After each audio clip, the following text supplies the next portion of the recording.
A key speaker at the Asian Financial Forum 2013 here in Hong Kong is朱Min. He is the Deputy Managing Director of the International Monetary Fund, the IMF, and he speaks to us from Washington, D.C. Well, thanks for joining us. Let's look first of all at the US economy. And the Managing Director of the IMF has actually looked for a long-term solution to the problems besetting the US economy, the debt problems, the fiscal cliff. So how confident are you that actually the United States is on the right track? It is both short-term and long-term in the U.S. Fiscal conditions. The short-term obviously is a tax cut package, which is involving 4.3% total GDP growth rates. The short-term is if we move 4.3% tax package off the table, you will bring U.S. immediately into the recession. So the U.S. policymaker should make early agreements to reduce the uncertainty, and I think it's also bring the confidence back to the market. It's very important.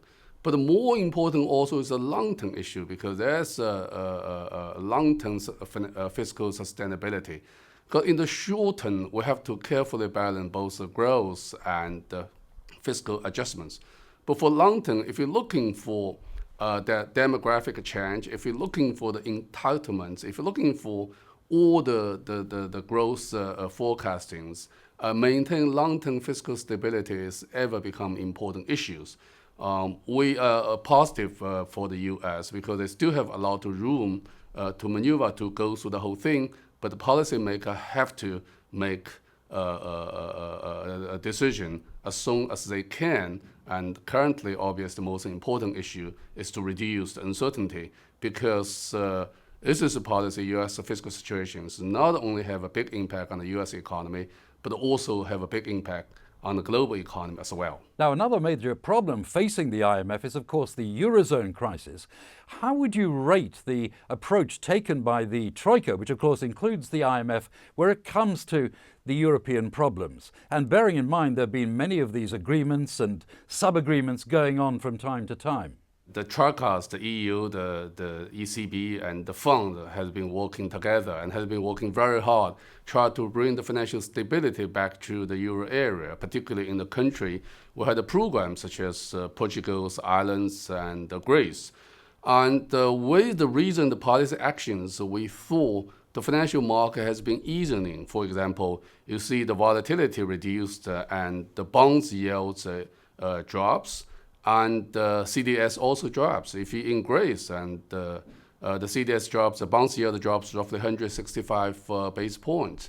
And if you're looking for also in euro areas, the triple B rated corporate bonds currently rate is roughly 365 base points.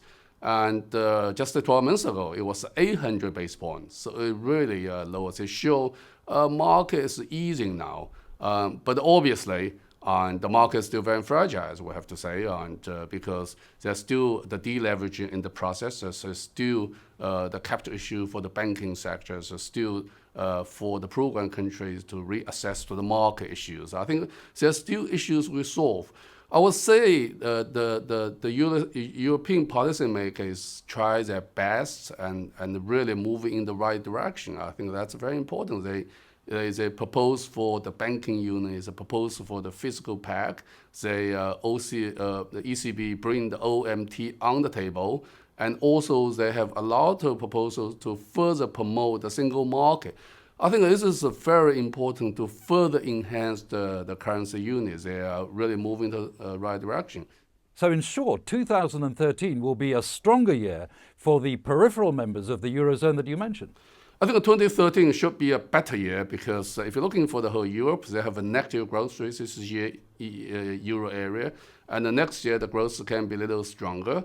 But the growth is still a main concern. That's what I'm trying to say, because unemployment rate is still high, and when you do the structural reforms, obviously sometimes not necessarily be very favorable on growth side as well.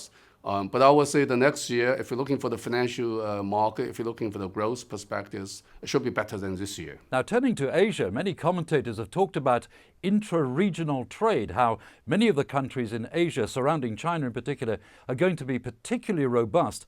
How do you see the outlook for China and Asia going forward in 2013? Is it going to be the strongest momentum for growth? Actually, that will be the main drive force to promote the regional growth. For the emerging Asia, we forecast roughly 6.1% GDP growth rates for this year, and we see even stronger growth for next year, around 6.8%. And one thing is very much from the intra-regional trades and activities.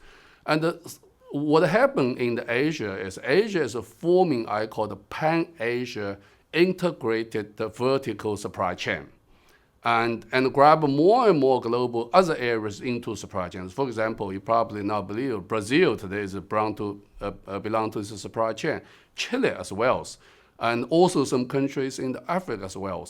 We expect to see more and more intra-trade, intra-activities happens in these supply chains because they will have more trade among themselves and also more financial activity, financial flow move among themselves, which will be a very important drive force for the growth for the region in the next few years.